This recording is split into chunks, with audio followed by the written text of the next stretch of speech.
My first morning in the jungle came full of calls from invisible birds and insects that I could hear but not see through the thick foliage.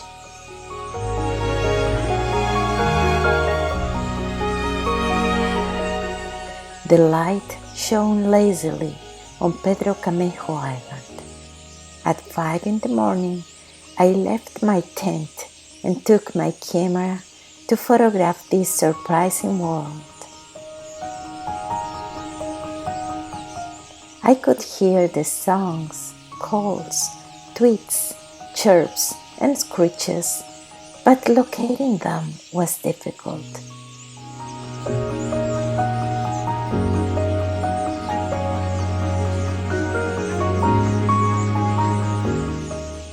Soon, I started to see them.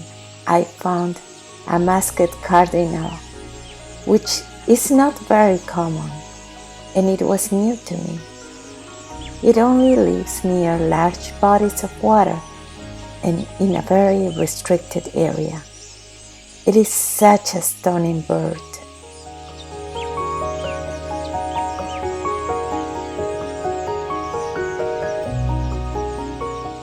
I also found the elusive Piaya Cayana, even though I have seen this beautiful bird before. I haven't been able to take the photo of my dreams yet, because it runs and jumps quickly among the tree branches.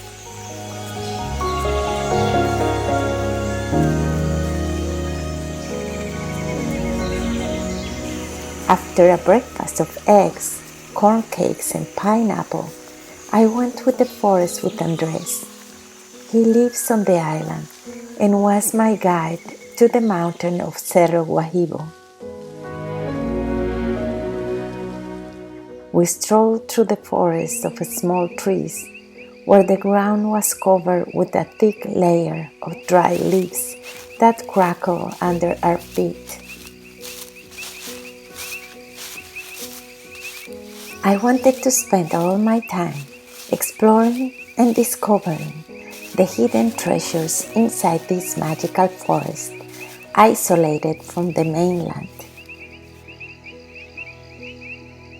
I found fungi of incredible shapes and colors among the dry trunks.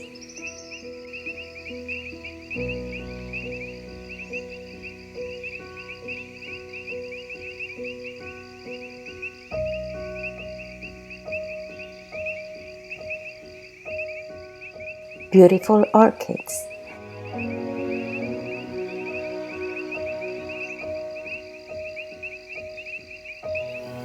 and the tiny poison dart frogs that jump between the bushes.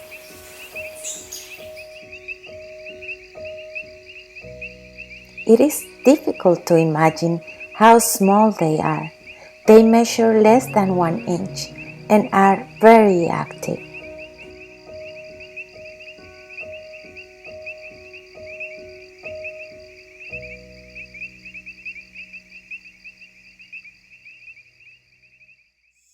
As soon as we started climbing, I realized I didn't know where I was going to. I had only visualized that I would be photographing birds and plants in the forest, so I brought 2 cameras and my tripod. I had no idea how hard it was gonna be to climb the mountain. As I left the forest, the great stone mountain appeared in front of me in all its greatness. I then realized that the weight of my cameras would be a big problem. Although Andres helped me with one of them, this was a challenging hike. I had read about the Guyanese shield. Still, it was a somewhat abstract concept in my mind, and I only began to discover its secrets until I stood on it.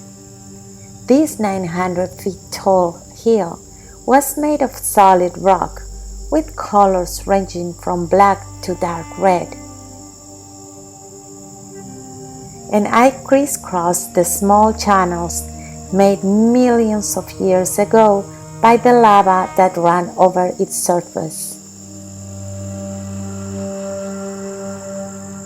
The trail became increasingly steep and challenging, mainly due to the temperature that continued to rise. I gave up using my cameras, and Andres helped me with the backpack. The vertical walls were sometimes so steep that we had to climb them with the help of ropes. The exposed rock was radiating scorching heat.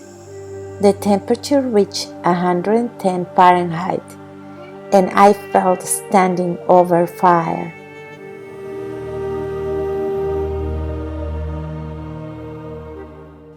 When we passed small patches of vegetation, I enjoyed the cool shelter of the trees before immersing myself again in the burning heat.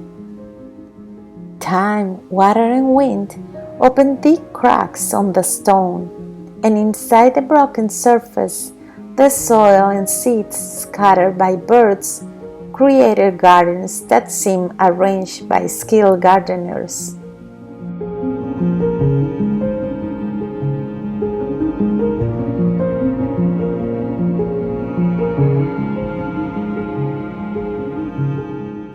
The rain kept the stone surface covered with algae, making it very slippery.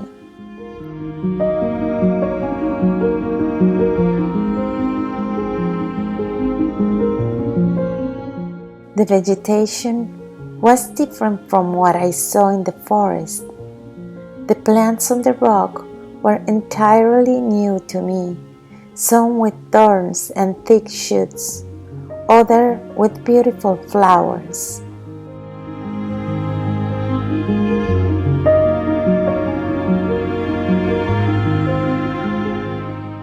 I saw tiny orchids, thorny bushes, and cacti.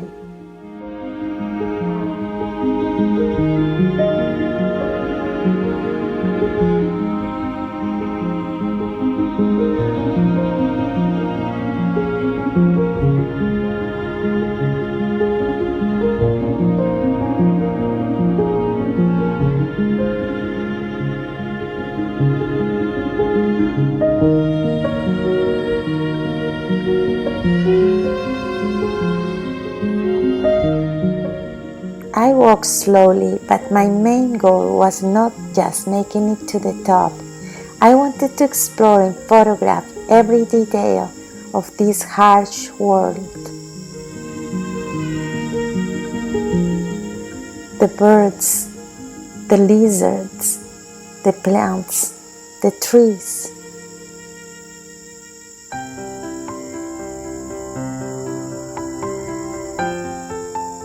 I found a strange tree with thick branches that kept the seeds in a tangle of light brown fibers after the pod dries.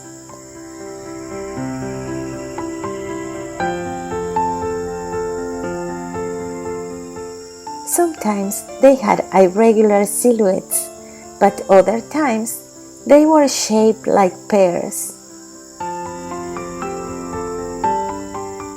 The tree looked magical, with the golden and translucent fruits hanging from its branches.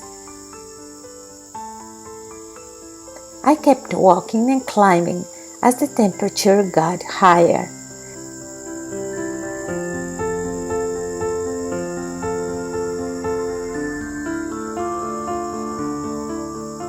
When I finally made it to the hilltop, I saw big holes on the rock surface filled with rainwater, and I sat down in one of them to get wet and cool off. The water was hot, and it felt like a jacuzzi, but I refreshed myself in the good company of the tadpoles.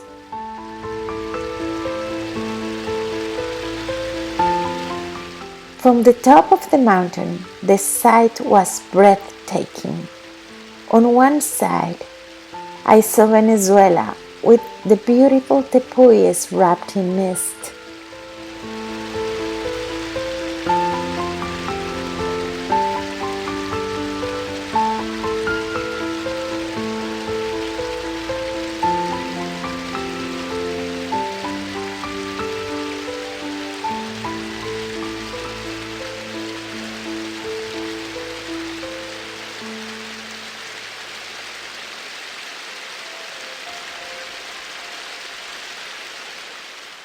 On the other side of the island, the Colombian plains were so vast that they got lost on the horizon.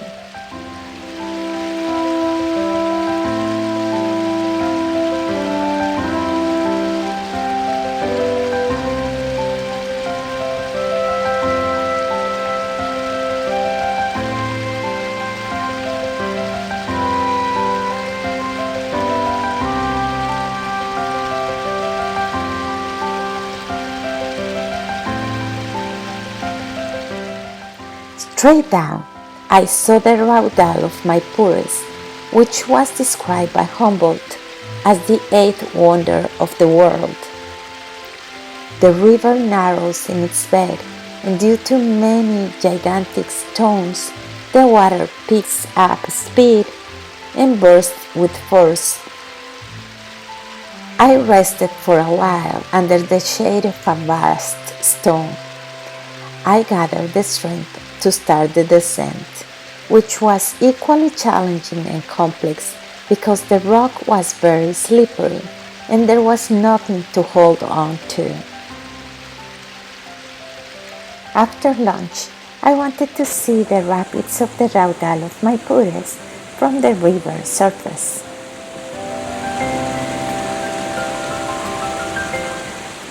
The Orinoco flows with powerful force between gigantic stones, creating waterfalls, rough waves, and whirlpools. Navigation is impossible both in Humboldt's time and today, and travelers going upstream must disembark and walk across the savanna.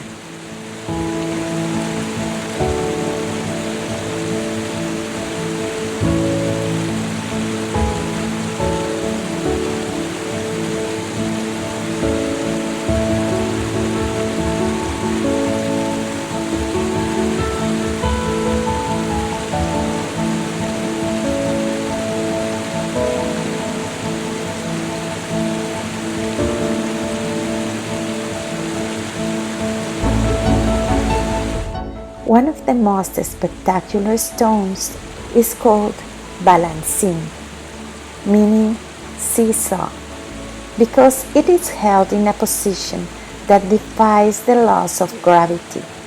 It seems like the slightest airflow could make it fall. Still, neither the strong currents nor the floods of the rainy season have managed to move it, at least during the past 2 centuries. It can only be seen during the dry season when the river level drops.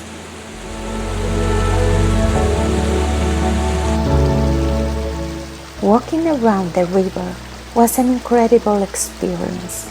I saw several species of herons and cormorants fishing and sunbathing on the rocks.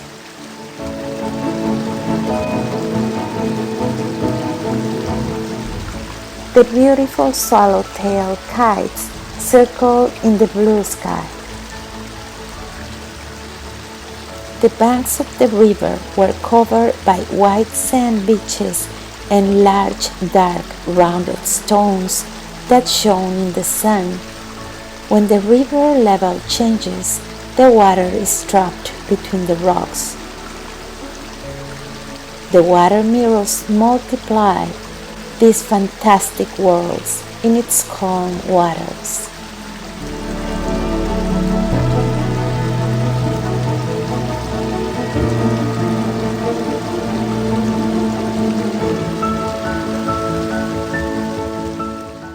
After walking around the banks, I visited some caves very close to the shore.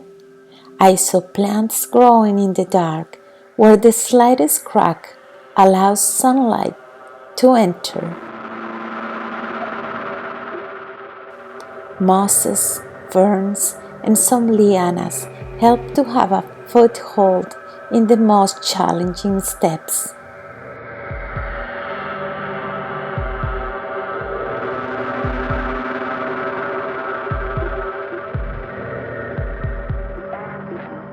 When I left, my heart was pounding, not only from the effort of going up and down through the dark world, but from overcoming the fear of stepping over the deep holes that seem to have no end.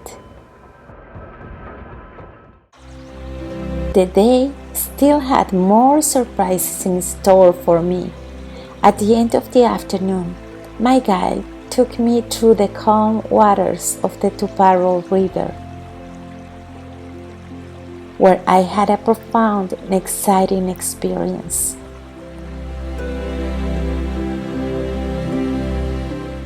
We sailed upstream to the first rapids, where I debarked on a white sand beach. Using a life jacket, I floated away on the crystal clear waters of the river, letting the gentle current guide me. It was so calm that a slight movement of my arms or legs allowed me to change direction.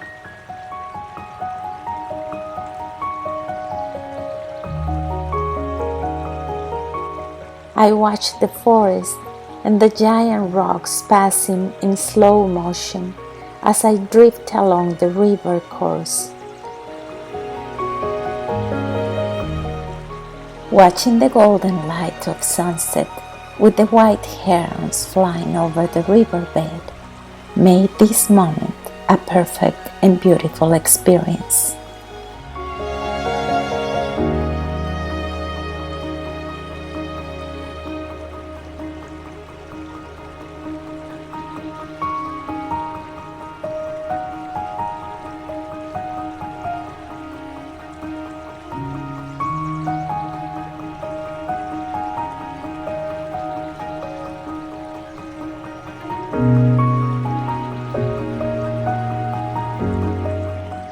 The first stars began to shine when the boat picked me up and took me back to the island.